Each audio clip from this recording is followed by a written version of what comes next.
Cause I tell you, baby, you too good up. Baby, you too good up. Girl, watch how you whining if I only hold you tonight. Baby, you too good up. Baby, you too good up. If you back it up by cafe, it's going to be pressure. I want to go right up. I walk in you till you wet up. Baby, when you back, let me see. You're going to never find nobody like me. WEFM, the clean, fresh sound. WhatsApp us or call us at 457-9997. Activated Mornings on WEFM 99.9 is on now.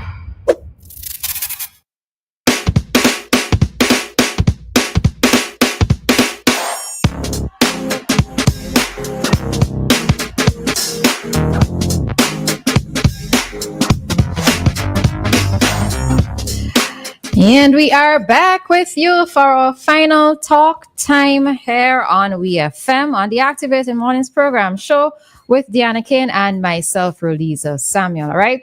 This is our Talk to Us segment. This is where you get even more interactive with us by calling the number 457-9997. All right. You can pose a question to us. You can comment on anything that we said or we mentioned earlier this morning. This is your segment. All right, Dave.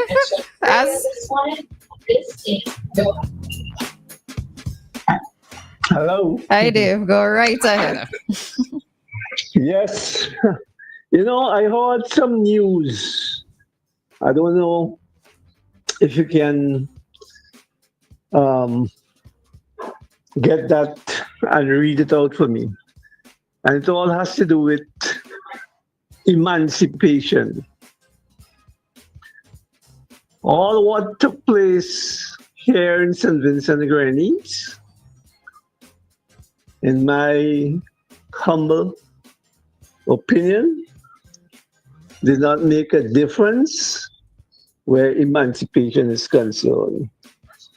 But I heard some news out of Grenada by the young, what's his name, Dixon Mitchell.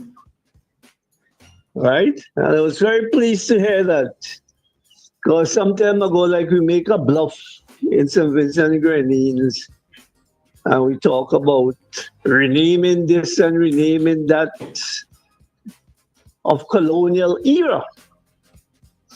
But we have been in that bondage for so long. It's not going to go away, or we just can't clean it up, in one day. Well, I just say in one day, so to speak.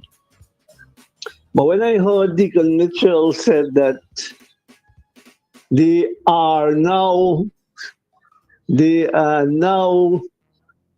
going to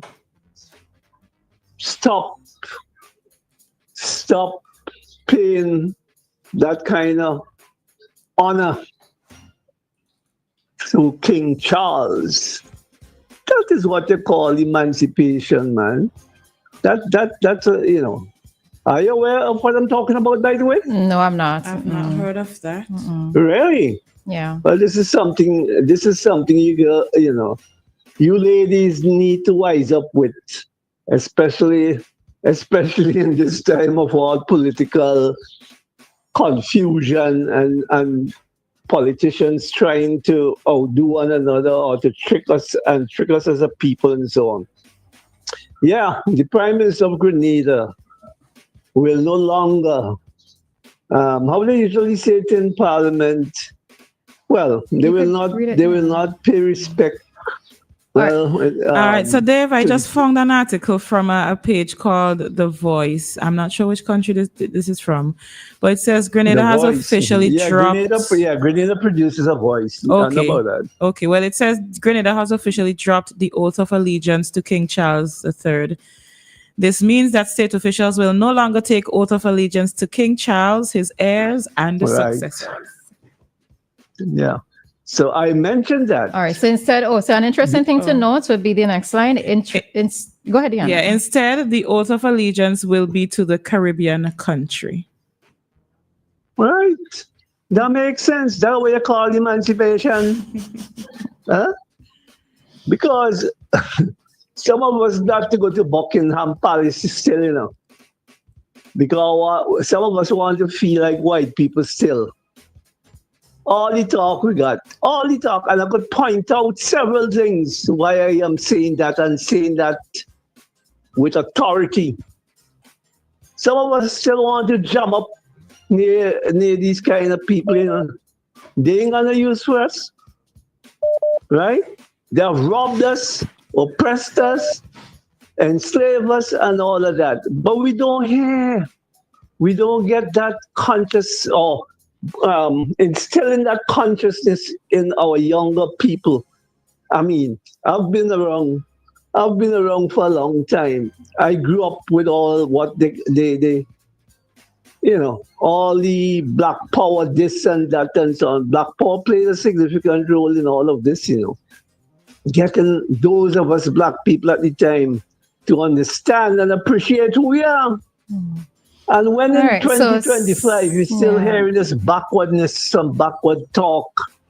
I mean, you know what, Dave? Let me tell you, Miguel, it's a homework, right? So I see that you are I given you homework. So tomorrow you could you are rating and praising the PM for Grenada for this step that he's taken, right?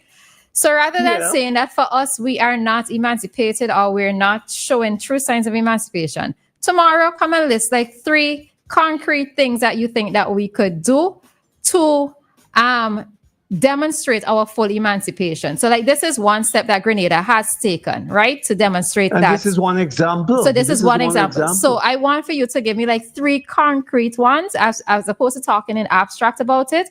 3 concrete things that you think that we can do that doesn't require a referendum, let's say. No, so that's what I'm saying.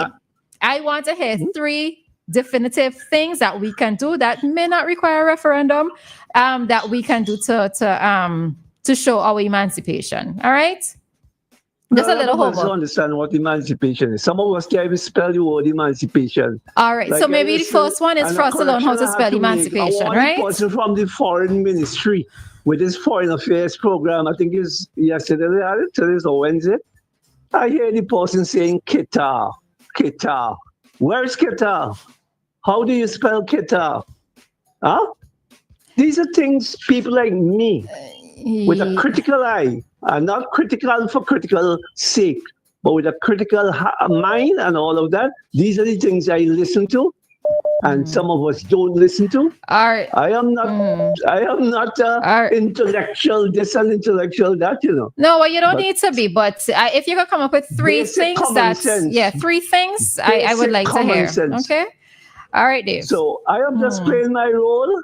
So when I'm dead and gone, somebody must call me name. Thank you. And I want for them to call your name with the 3 things that you propose. Okay? He gone. Oh, he gone. Okay.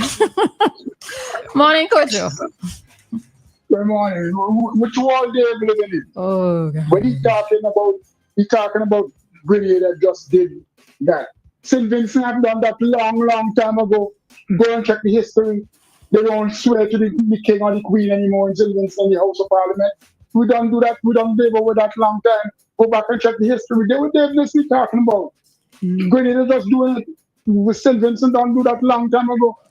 All right. I can't believe my people. I'm really sure you need to check Dave, you know, man. You need to really check Dave. The whole of Dave there over them kind of stuff there. All right. Trust me, you need to check Dave. They've come and spraying a whole heap of lies. And he talking about being honest.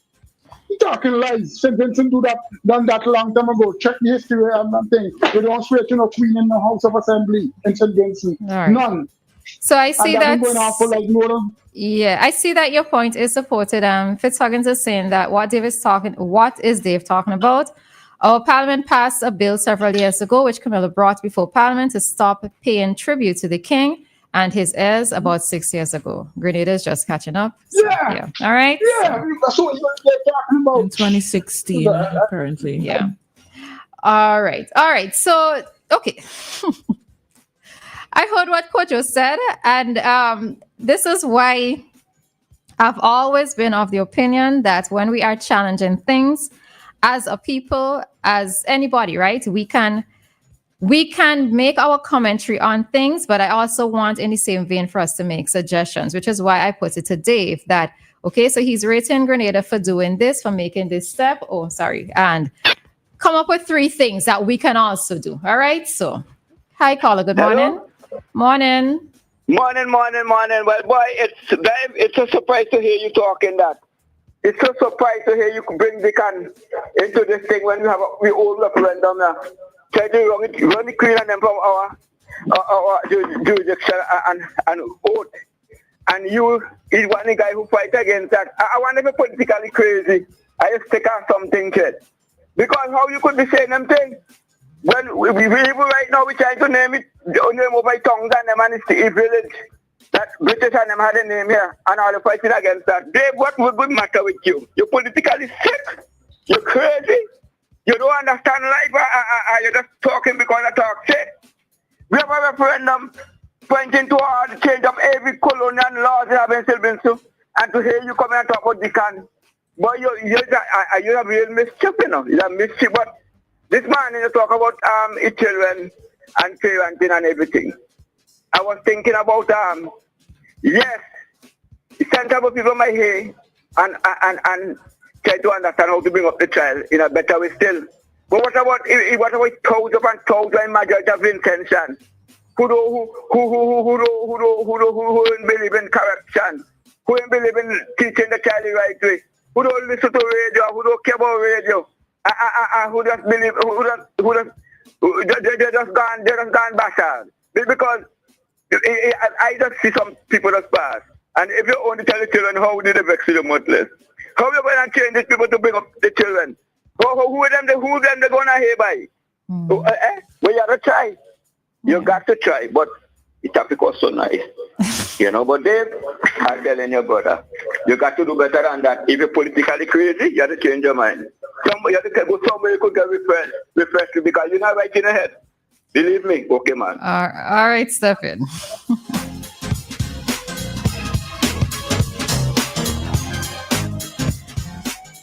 All right, so Dave could answer for himself, right? I'm not going to think, but I will be honest that I did not remember that. All right, in terms of us no longer taking that oath of allegiance. So that is why when Dave raised it, I could not have commented or said anything to it because I did not remember that. So, all right.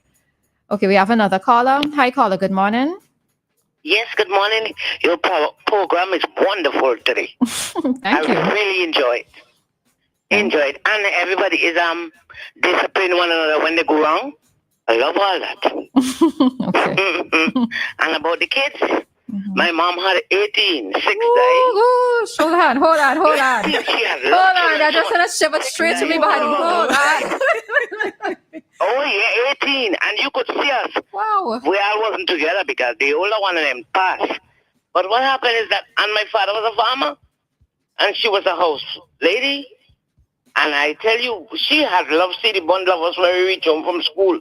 My mom always at my door with something sweet for put in my mouth.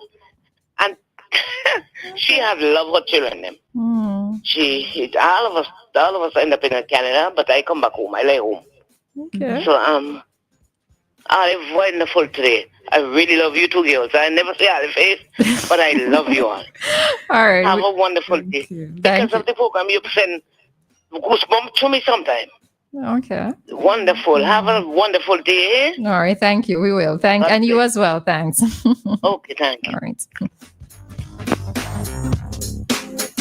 You know, something I did not, I was to mention before on that same topic of the motherhood is one of the things the woman said, the influencer said is, nobody gets the best of me. And that just stuck with me. Yeah. That's because when you become a mother, it's it's no longer about you. And I think to be a good mother, which strangely enough is what it is, that you have to give up of yourself. It's no longer about you. You can no longer prioritize yourself, but it's the needs of your children.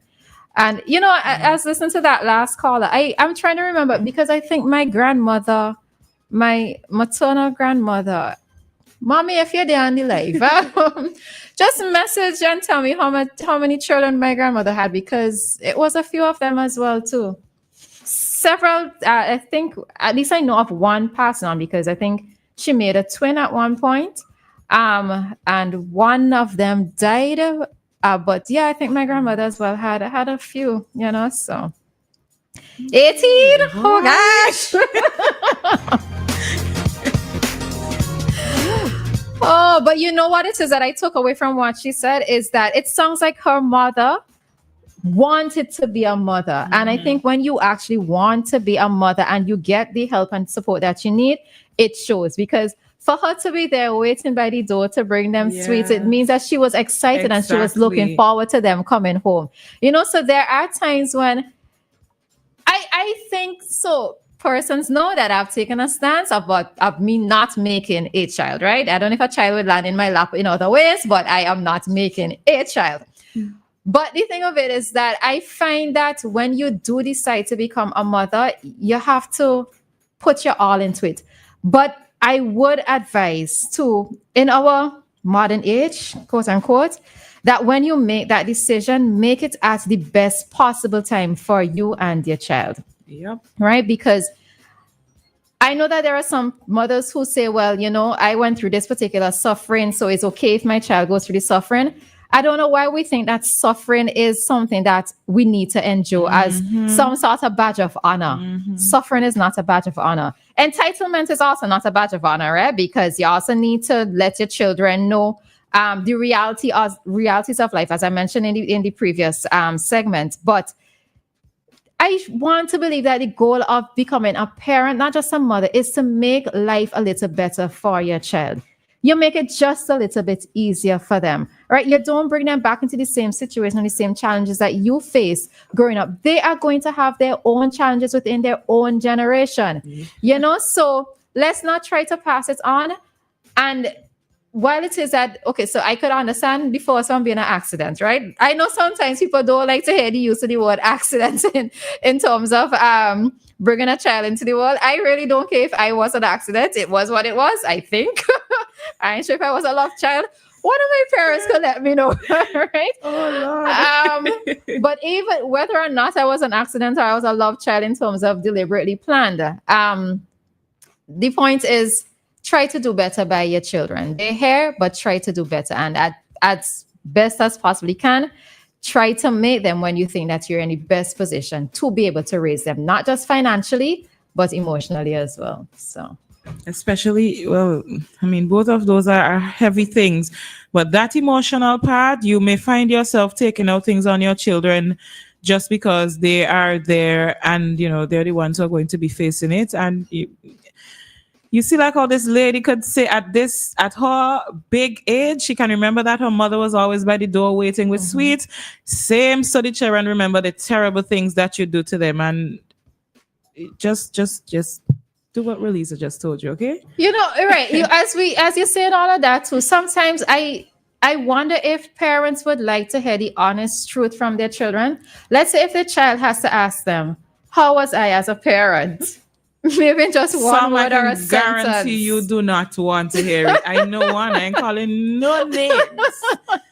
But I can guarantee you there are some who, in their eyes, they are never wrong. And the minute you call them out and say, this is what you did, they flip that script so quick on you. And that's part of the living with an apology, or not necessarily an apology, but an acknowledgement that you're never going to get. Yeah, that comes into play there. But sometimes parents do have to, they should ask, because this might be a way to maybe bridge whatever tensions they might be facing, or find a way to, because when you become an adult, you see your parents through adult eyes. You no longer see them as children. You see them very much through adult eyes.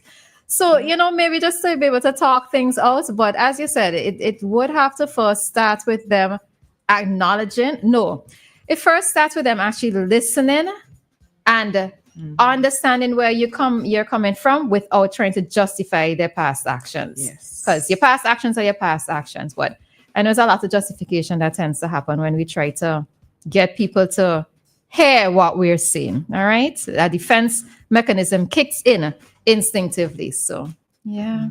So somebody here says you want to be a mother in the new way, not the old school way. I ain't sure about what that means. Maybe you could give us a little bit more explanation there.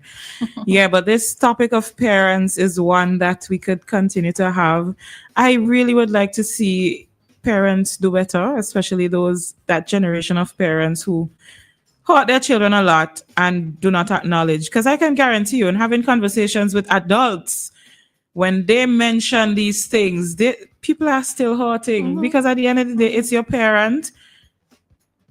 And people are still hurting even in their 30s and their 40s, remembering what you did to them as a child and not getting that thing addressed and just having to live through it and just pretend basically like all is well and all has always been well in that area. Ladies, like Roleza said, if you're not emotionally and financially in a position, that's where your thinking is going to come in. You need to sit down and assess your situation and say, boy, can I do this right now? If you don't have any children and you know you can't do it, then don't do it. If you already have a child or maybe more than one, then perhaps you need to consider, can I afford to make more? Because the children do suffer. If life is a breeze for you because you may just drop them here and some neighbor might feel sorry for them and give them some food and all is well with you because you don't see the seriousness of your situation, it affects the children a lot. It does. And that is something they take with them to adulthood. We see a lot of drunkards around the place that we judge and we talk about, and a lot of them, because I know of one for sure who has that childhood trauma that has him in his adulthood just drinking and smoking just to kill his pain, just to never be in that mental space where you're reminded of that hurt. Because when you're drunk and you're high, or when you smoke cigarettes, it is high. I don't know, but whatever feeling you get from that, when you get that feeling that you get from the drugs, that's all that they're going to be chasing, just to never face reality, and that is not good. That's why we have, a lot of addicts. Yeah, they're addicted to feeling good. Yeah, temporarily feeling good. Yeah. All right. So with our in studio, what if I call you? I don't know if I call. I gotta find you what it did for the next fight when we set it out, right? Anyway, with that we headed out. Okay. Nothing else sounds